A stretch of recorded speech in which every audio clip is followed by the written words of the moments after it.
Terima kasih saudara Saiful. Saya nak usik sikit lah bagaimana disebut oleh Dr. Iskandar tadi. Kalau kita niat kita, innamal a'malu binniyat. Kalau kita nak melihat umat Islam dan bangsa kita kukuh, bangsa kita kuat, tak ada jalan lain.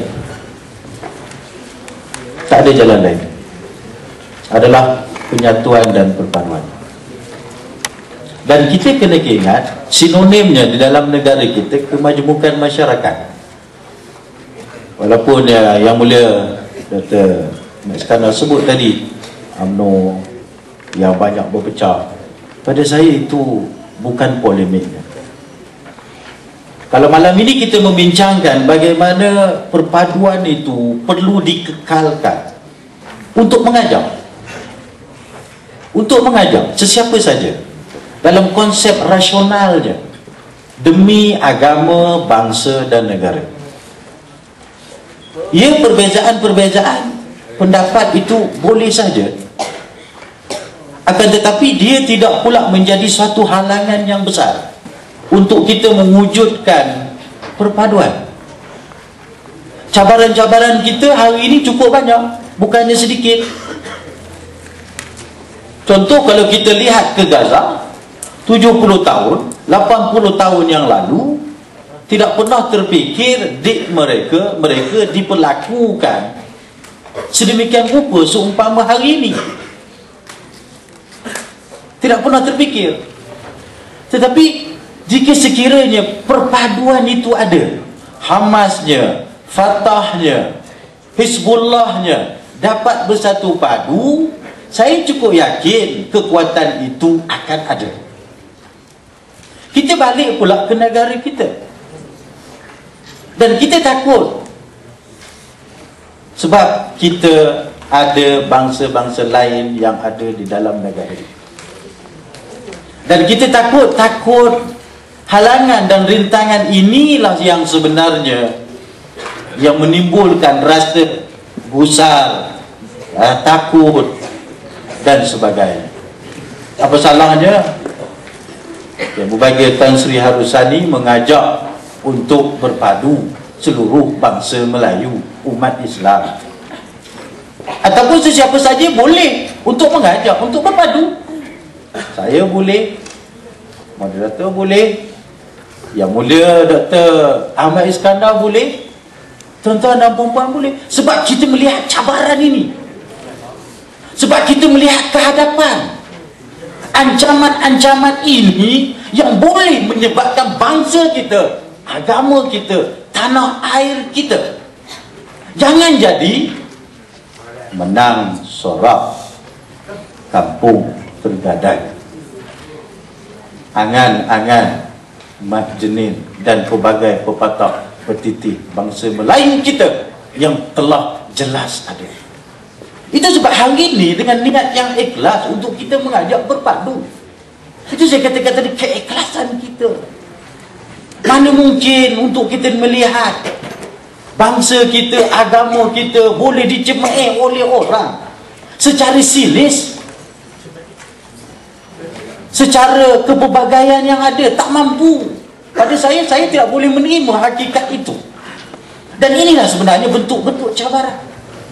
Bukan masalah UMNO, PAS dan sebagainya, tetapi atas dasar agama Islam yang mengajak sedemikian rupa, yang diperintahkan oleh Allah Subhanahu wa taala, yang diperlaksanakan oleh Rasulullah sallallahu alaihi wasallam. Kalau kita lihat sejarah bagaimana Rasulullah sallallahu alaihi wasallam mengembangkan syariat, mengembangkan dakwah, dan akhirnya dalam bentuk penyatuan Ansar dan Muhajirin yang tidak pernah kenal di antara satu sama lain dapat disatukan dan akhirnya kuat, kukuh. Tetapi apabila kelunturan nilai-nilai perpaduan sejagat itu ada, maka sudah pasti ianya akan lemah. Orang tua-tua kita ada sebut yang berat sama dipikul, yang ringan sama dijinjing. Itu semua benda-benda yang boleh untuk kita jadikan iktibar. Itu sebab saya katakan tadi, kalau kita nak melihat negara bangsa kita tidak dicemai oleh orang, belum bahasa orang Paris reben-teben lagi, belum lagi, takut besok bangsa kita reben-teben 70 tahun, 80 tahun yang akan datang kalau kita tak perkukuhkan bangsa kita. Dan kita kena ingat perkara-perkara yang sedemikian bukan cabarannya kepada bangsa kita, bukan cabarannya kepada bangsa kita, tapi nun di sana, nun di luar sana. Kita kena melihat keadaan-keadaan yang sedemikian rupa, dan jangan kita terikut rentak-rentak itu. Yang itu mungkin dipikirkan oleh yang bebat Tan Sri Harusani Zakaria. Saya rasa mana mungkin kalau kita katakan kita tidak ada nampak perpecahan dalam negara. Nampak.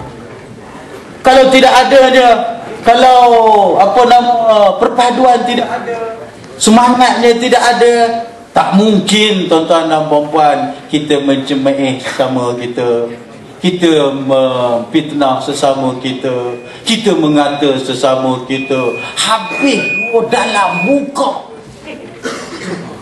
Mana mungkin? Itu sebab saya katakan penting untuk kita mengikat balik hubungan silaturahim sesama bangsa. Apatah lagi kita umat Islam. Salah ke itu? Salah ke?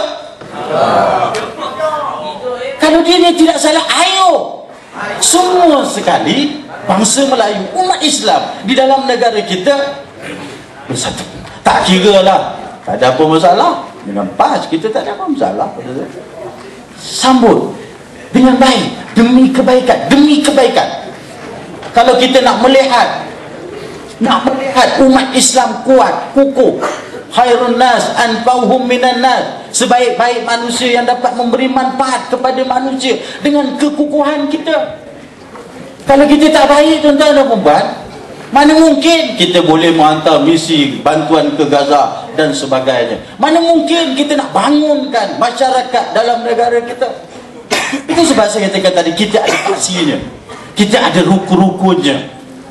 Bagaimana yang amat berhormat Perdana Menteri menggagaskan satu Malaysia, sudah pasti ada impaknya, sudah pasti ada nilai di situ, ada nilainya di situ yang berpaksikan kepada perlembagaan persekutuan, perlembagaan negara kita.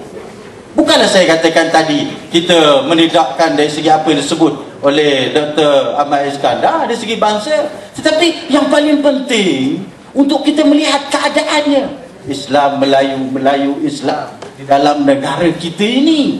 Pada masa yang sama, kita juga mampu untuk memberikan nilai-nilai keprihatinan sejagat kepada bangsa-bangsa yang ada di dalam negara kita ini. Tetapi hak kita jangan sesekali dipertikaikan. Hak kita jangan sesekali diuji. Hak kita jangan cuba untuk dituit. Hak kita tetap, walaupun mereka kita berikan sedikit daripada keistimewaan. Sekian. Assalamualaikum warahmatullahi wabarakatuh. Terima kasih Yang Berhormat. Jadi saudara L, kita masa dah